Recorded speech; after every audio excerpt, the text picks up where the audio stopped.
Howdy, everybody. Humanities 2, Shasta College. How was everything going? How was your weekend? How's your essays coming along? I'm going to sign the fourth essay this week. I won't sign it today, but it's going to be on a classical composers. Uh, more about that later. I want to stay with classical music for a while on this lecture. I'll make it brief because I've already covered it in the last lecture, which was a couple days ago. Yeah, things are happening. If you're reading along in the book, where if you want to look at the invention of classical instruments, what was happening, the reason why classical music was finally coming to the forefront was because of a lot of new inventions in musical instruments. It's on 171 in the book to about 175 in those chapters. But a lot else is going on besides classical music. And revolutions. Yeah, Americans. We're finally in the humanities. We're a young country. We're dissatisfied. We're still ruled by England. We're taxed and we don't like it. And so, through a lot of smart people, angry people, and people who want to be called Americans and not British subjects, um, there becomes a breaking point where America says no more. We want to be independent. England says not going to happen. So they send their troops over and we defend what we have. What does that sound like, folks? It's what's happening in Ukraine right now. Ukrainians want their freedom from Moscow. Now they're dying and fighting for it. So the revolution continues throughout the world for a fair and just democracy. We had a lot of great thinkers on our side. Some of them were incredible. People like Thomas Jefferson, obviously George Washington, others, Benjamin Franklin. Now, these are Americans, folks. They're born in this country because we've established cities now. We're getting our own form of culture.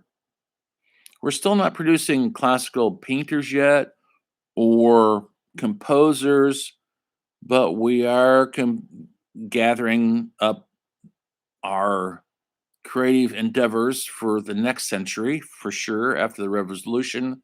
And then we start in earnest. When I say we, that's USA. Um, in the meantime, things are happening. Benjamin Franklin, if you turn to page 174, Ben Franklin proves that lightning is a form of electricity. Yeah, that's right. France invents the first parachute. Interesting. We don't have airplanes yet. I guess they're jumping off cliffs. But they have hot air balloons because the French make the first manned hot air balloon. In the late 1700s, after the Revolutionary War, uh, the Springfield flintlock musket is developed. And of course, that's going to change the history of a lot of things, get a lot of people killed. In the meantime, the French are looking at us, admiring what we're doing, and possibly gives them the idea to revolt against their government. Thus, we had the French Revolution not too far after our revolution. They actually stormed the Bastille, which is where the royalty lived. It was a class revolution.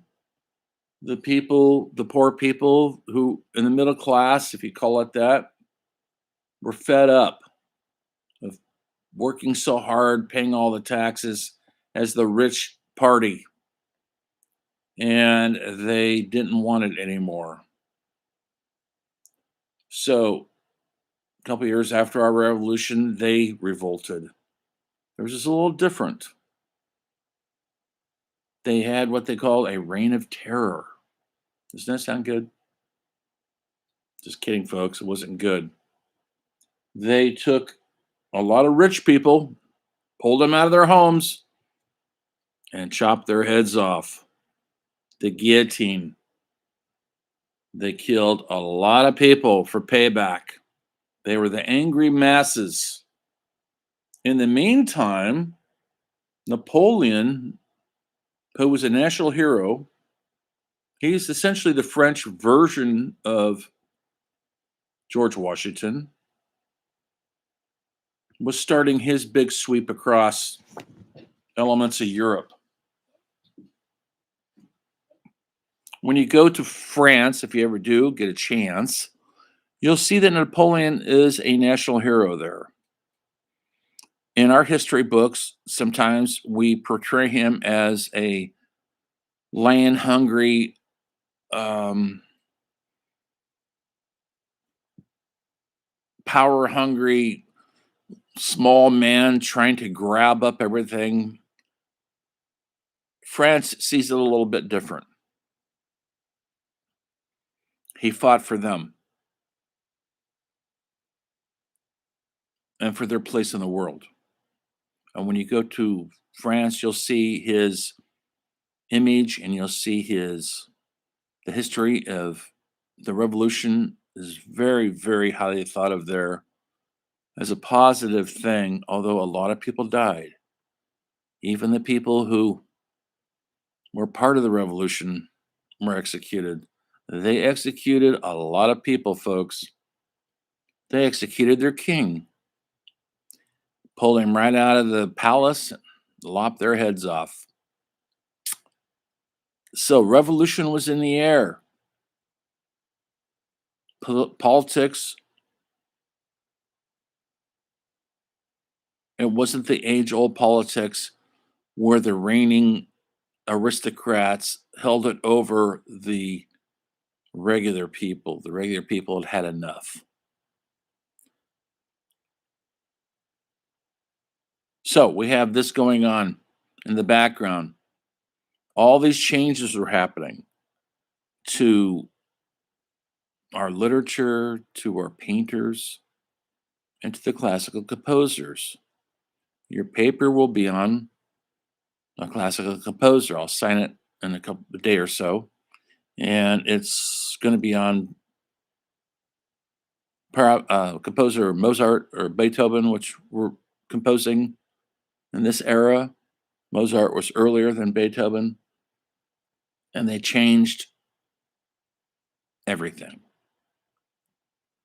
Their music changed the world. Do you think music could change the world?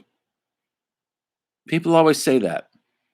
People always say, oh, a movie can't change the world, a book can't change the world, a painting can't change the world, music, come on, it's just music. Well, that's how we change the world, folks, through these things. That's how the world gets changed. And let me tell you, if you don't think Elvis Presley or the Beatles or Chuck Berry or Little Richard helped change the 20th century, you've got to think again, rethink it. These musicians, these composers become part of who we are because they're composing our stories. Yes, they composed operas. Most of it was instrumental music, but it was powerful instrumental music that was our story being told through instruments, violins, pianos, cellos, piccolos. and the rest. There was no segment of music wasn't separated out like it is right now. Um, this was the music of the people. It wasn't considered highbrow music. Just like Shakespeare wasn't considered highbrow. It was the language of the people. And that's how the people related to it. And that's what people who listened to it and felt something about it, it brought them closer together. Because the music of people like Beethoven and Bach and Mozart were telling our stories through music. That's the genius of those people. Telling it through musical notes. I hope you guys watched part one of the history of music because I'm going to sign part two today. So check that out and give you more insight into why music is the international language. Because this music that was created in this time was mostly instrumental and you didn't have to understand the language. You just had to understand the feeling, the human feeling. And if you had human feelings, and we all do, the music spoke to us. It made us happy, sad, joyful, made us want to dance, made us want to revolution. They have rec rooms for funerals and made us sad. They have Brahms' children's lullaby, which put our children to sleep. Music is a universal language of faith, hope, love, loss, war, peace. I don't know of any other art form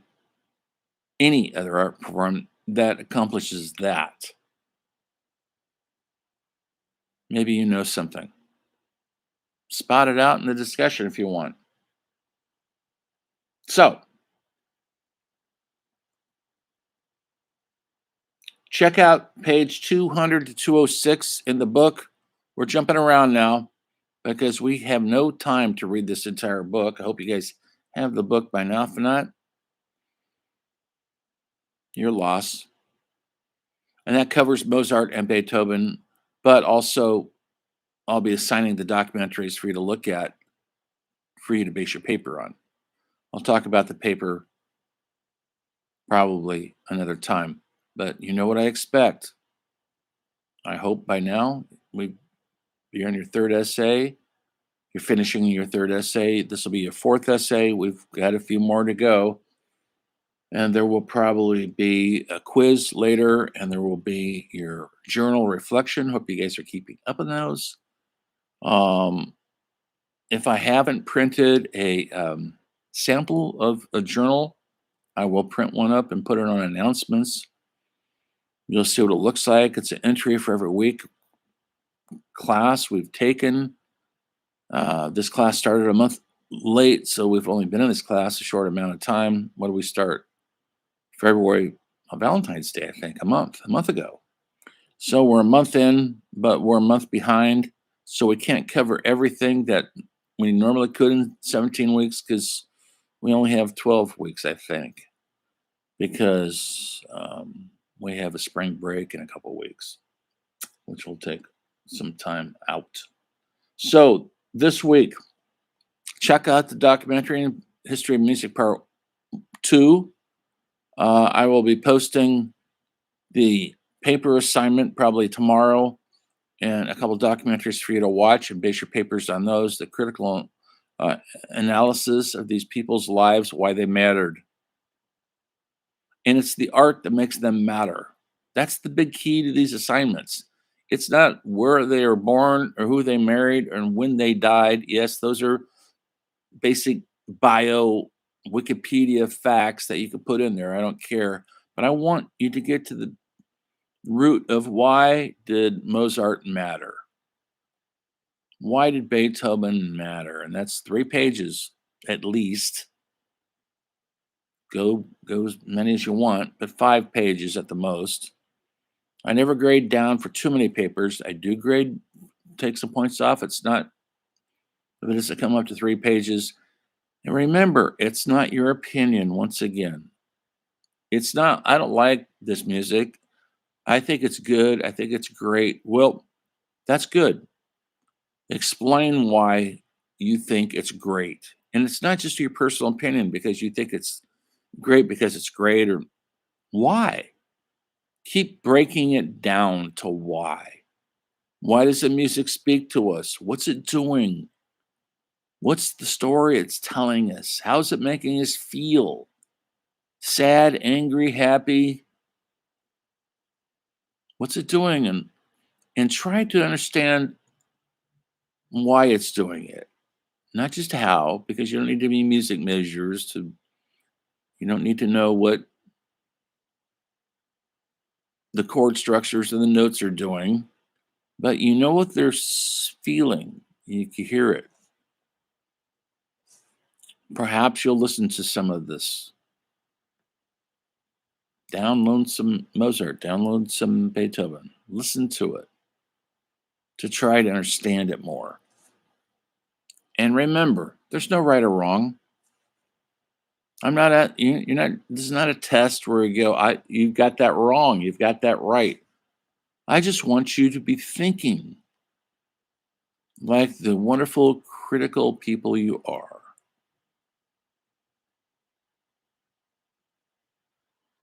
That's all I'm talking about tonight. Look for those postings. Um, it won't affect me much, I don't believe, but I'm going to be on a road trip for 2 days, Thursday and Friday, so I won't be next to my computer. I will have my phone, so you can always text me. You know how to get a hold of me. Um, so there might be a 48-hour window there where you don't hear or see from me. I'm sure you'll be relieved, but I'm going to give you enough to do. Don't worry about that. So until next time. The story of the humanities is a big one. It encompasses a lot, and we haven't even hit Asia. A lot to cover, folks. Keep reading, keep listening, keep thinking, and keep the faith. Till next time.